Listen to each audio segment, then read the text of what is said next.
একটা মেয়ের সাথে অভিনয় করে তার জীবনটা নষ্ট করে তার ব্যক্তিসত্তার সাথে খেলা করে তুমি তোমার পছন্দের মানুষটিকে বিয়ে করে ক্যাপশনে লিখছ আলহামদুলিল্লাহ।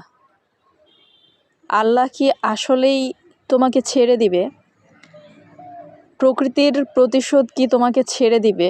রেভেঞ্জ অফ নেচার যেই কথাটার সাথে আমরা সবাই পরিচিত।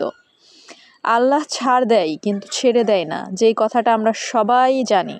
আজ তুমি মনে করছো তুমি জিতে গেছো, কিন্তু আসলেই কি তুমি জিতে গেছো?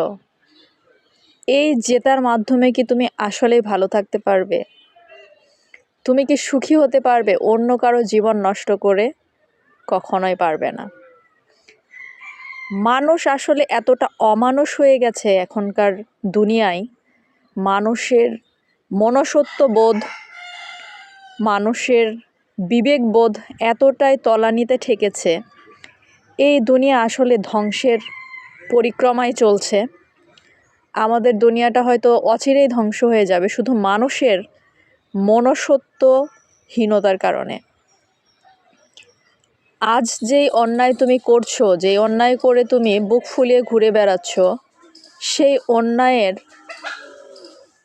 অন্যায়ের ফল কিন্তু তুমি এই দুনিয়াতেই পাবে। আমি বিশ্বাস করি তুমি যে অন্যায়টা করেছো সেই অন্যায়টা তোমার কাছে ফিরে আসবে আরও শতগুণ ভারী হয়ে।